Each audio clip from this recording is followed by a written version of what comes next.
नमस्कार, मैं हूं शिवम। आप सभी का स्वागत है। क्या तेल और गैस के बाद इंडिया का इंटरनेट भी खतरे में है? क्या चाइना के साथ भी हम कंप्रोमाइज कर रहे हैं? 28 फरवरी 2026 को रात के करीब 2 बजे तेहरान के आसमान में अमेरिका और इजराइल के फाइटर जेट्स थे। ये वीडियो आपने देखा, ऑपरेशन एपिक फ्यूरी का वीडियो। न्यूक्लियर साइट्स और IRGC के बंकर्स, लीडरशिप कंपाउंड्स सब निशाने पर थे। और उसी रात ईरान के सुप्रीम लीडर अली खामेनेई मारे गए। अगले 48 घंटों में दुनिया ने बहुत कुछ देखा, लेकिन शायद कम लोगों को पता है कि इसके बाद ईरान के 9 करोड़ लोगों का इंटरनेट 1% पर आ गया। नेट ब्लॉक्स ने रिकॉर्ड किया 240 घंटे यानी 10 दिन कंप्लीट ब्लैकआउट। ईरान ने 2026 का 1/3 हिस्सा ऑफलाइन बिताया। एक ईरानियन अखबार शर्ग ने हेडलाइन लगाई, बमों की आवाज और इंटरनेट का सन्नाटा। लेकिन यहाँ मैं आपको एक बात बता दूं कि ये स्टोरी ईरान की नहीं, ये स्टोरी उन तारों की है जो इंडिया को, आपको, हमको जिंदा रखे हुए। उन तारों की जो उसी होर्मुज़ के नीचे समंदर की तलहटी में बिछी हुई हैं, जिन पर आपका व्हाट्सएप चलता है, आपका UPI चलता है, आपका जीमेल चलता है, इंटरनेट चलता है, बैंक चलता है। इस रिपोर्ट में आप जानेंगे कि क्यों ईरान का युद्ध भारत के डिजिटल भविष्य का सबसे बड़ा खतरा बन गया, और वो एक घटना जो इतिहास में पहली बार हुई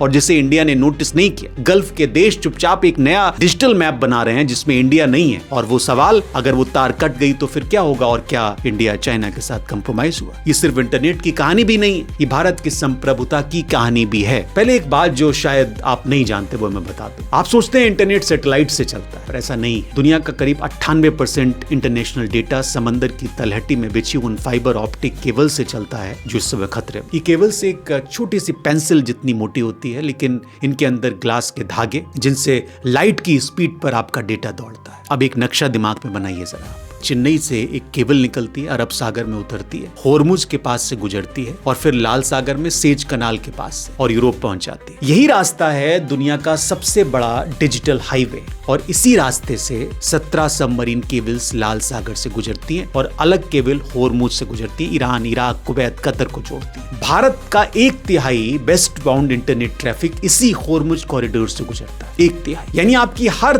थर्ड गूगल सर्च उसी इलाके से जाती है जहां अभी वॉर चल रही है। और अब सुनिए वो बात जो इतिहास में पहले कभी नहीं हुई। 4 मार्च 26 को ईरान के IRGC ने ऑफिशियल डिक्लेयर किया था, आप याद होगा आपको, होर्मुज बंद करने का। जो जहाज गुजरने की कोशिश करेगा उसको जला देंगे। उसने जलाया भी। और उसी वक्त यमन के हूती रेबल्स ने रेड सी में अटैक भी शुरू कर दिए, और पहली बार इतिहास में, पहली बार होर्मुज और रेड सी दोनों एक साथ प्रभावित हुए। दोनों डिजिटल हाईवेज एक साथ वॉर जोन में। सितंबर 2025 याद है आपको, लाल सागर में एक केबल कट गई थी जेद्दा के पास, SMW4 और IMEWE केबल। कोई वॉर नहीं थी उस वक्त, सिर्फ एक एक्सीडेंट हुआ था। फिर भी इंडिया, पाकिस्तान, UAE सबका इंटरनेट स्लो हो गया। माइक्रोसॉफ्ट अजूर के सर्विसेज उस रीजन में प्रभावित हुए, और वो सब युद्ध के बिना। अब तो दोनों रास्ते बंद हैं, रिपेयर शिप वॉर जोन में नहीं जा सकते। ईरान ने UAE में अमेज़न के डेटा सेंटर पर ड्रोन अटैक्स किए। और ये सिर्फ तेल का युद्ध नहीं है, ये डिजिटल इंफ्रास्ट्रक्चर का भी युद्ध है। और ऐसे में भारत क्या कर रहा है आप जानते हैं? India second order affected country है। इसमें एलिवेटेड रिस्क अगर देखें तो सप्लाई चेन कंप्रोमाइज्ड होगी। ईरान लिंक्ड हैकर्स भारत को टारगेट कर सकते हैं, क्योंकि हम एनर्जी, फाइनेंस और IT सर्विस में उन्हीं ग्लोबल नेटवर्क्स पर डिपेंड हैं। हमारे पास एक भी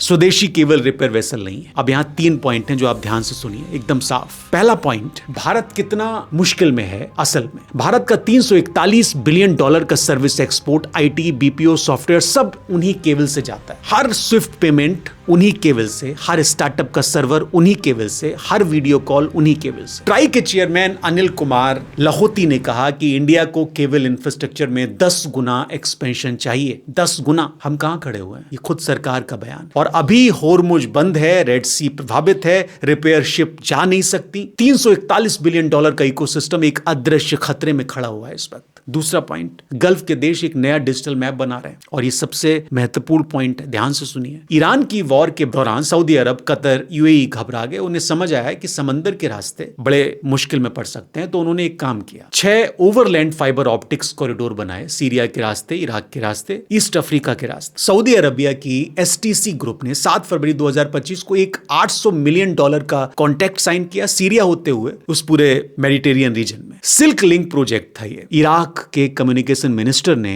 डिक्लेयर किया कि इराक एशिया और यूरोप के बीच वाइटल ट्रांजिट हब बनेगा। लेकिन थोड़ा रुकिए, ये बड़ा ध्यान से सुनने की जरूरत है। ये नया digital map Syria, Iraq, Turkey से गुजरता है, इंडिया को बाईपास करता है। अभी तक तक इंडिया एक नेचुरल ट्रांसिट पॉइंट था। एशिया और यूरोप के बीच में इंडियन ओशियन हमारी जियोग्राफिक स्ट्रेंथ थी। लेकिन अगर ये 6 ओवरलैंड कॉरिडोर तैयार हो गए, डेटा इराक, सीरिया, टर्की के रास्ते यूरोप पहुंचेगा, इंडिया की जो जियोग्राफी एडवांटेज है वो धीरे धीरे करके इररेलेवेंट हो जाएगी। ऑयल पाइपलाइंस हमने नोटिस नहीं किया, डेटा पाइपलाइंस अब बन रहे हैं, क्या हम नोटिस नहीं कर रहे, क्या हम ध्यान नहीं दे रहे? डेटा तो बहुत बड़ी चीज है। तीसरा पॉइंट, ईरान ने एक नया वेपन भी चला दिया है। ये वेपन बम नहीं है, ये वेपन इंटरनेट शटडाउन है। जनवरी 26 में प्रोटेस्ट हुए, ईरान ने इंटरनेट बंद कर दिया। 21 दिन इकोनॉमी को नुकसान, $35.7 मिलियन रोजाना। ऑनलाइन सेल्स 80% गिरी। तेहरान स्टॉक एक्सचेंज 4,50,000 पॉइंट नीचे चला गया बिकॉज ऑफ इंटरनेट ब्लैकआउट। फिर फरवरी 28 यूएस स्ट्राइक के बाद इंटरनेट 98% तक गिरा, फिर 1% पर आया। 240 घंटे का ऑफलाइन। ईरान ने प्रूव कर दिया कि डिजिटल इंफ्रास्ट्रक्चर एक वेपन है, इसे जब चाहो ऑन ऑफ कर सकते, इसे अब चाहो दूसरों के लिए थ्रेट का इस्तेमाल भी बना सकते। और हॉर्मुज के नीचे जो केबल्स हैं वो ईरान के बैकयार्ड में। और अब वो मूवमेंट जो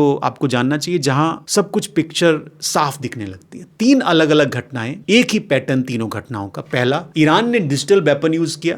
ईरान ने अपने 9 करोड़ लोगों को खुद ऑफलाइन किया। क्यों? ताकि कोई फोटो ना जाए, कोई वीडियो वायरल ना हो, कोई कोऑर्डिनेट्स लीक ना। ये वीकनेस नहीं थी, ये कैलकुलेशन था। अब जरा सोचिए कि अगर ईरान कल कहे कि हम हॉर्मुज की केबल्स को टच नहीं करते, पर हम गारंटी भी नहीं देते, तो जो देश उन पर केबल्स पर निर्भर हैं वो सब मुश्किल में आ जाएंगे। जैसे अभी एनर्जी लेवरेज हमने देखा, डिजिटल लेवरेज ये नया है। दूसरा, गल्फ का नया मैप इंडिया को चुपचाप बाईपास कर रहा है। सिल्क लिंक $800 मिलियन, 4 और प्रोजेक्ट पाइपलाइन में है पूरे गल्फ में। ये सब ईरान वॉर के कारण तेजी से बढ़ रहे हैं। यानी ईरान का युद्ध गल्फ को डरा रहा है और गल्फ ने नया रास्ता बनाना शुरू किया है। वो रास्ता इंडिया को काटता है और ये इन्वेस्टमेंट 10,000 करोड़ से ज्यादा का है अगले 3 साल। जब तक भारत सोचेगा, नया डिजिटल हाईवे बन चुका। तीसरा, और ये सबसे ब्रूटल है, इंडिया को खुद अपनी केबल में चाइनीज स्टेट कंपनी का पार्टनर बना दिया गया। मतलब भारत का डेटा जिस केबल से यूरोप जाएगा उसमें चाइनीज गवर्नमेंट की इक्विटी। हैरानी की बात, ईरान के नीचे केबल खतरे में, गल्फ इंडिया को बाईपास कर रहा है, चाइना हमारी अपनी केबल में पार्टनर। ये कोइंसिडेंस नहीं, ये एक पैटर्न है। आगे क्या होगा अगर ये वॉर 1 महीने से ज्यादा खिंची? केबल्स डिस्क्रिप्शन महसूस होंगे डायरेक्टली। और अगर गल्फ के 6 ओवरलैंड कॉरिडोर 2027-28 तक रेडी हुए, इंडिया की जियोग्राफी एडवांटेज जो है वो परमानेंटली कम हो जाएगी।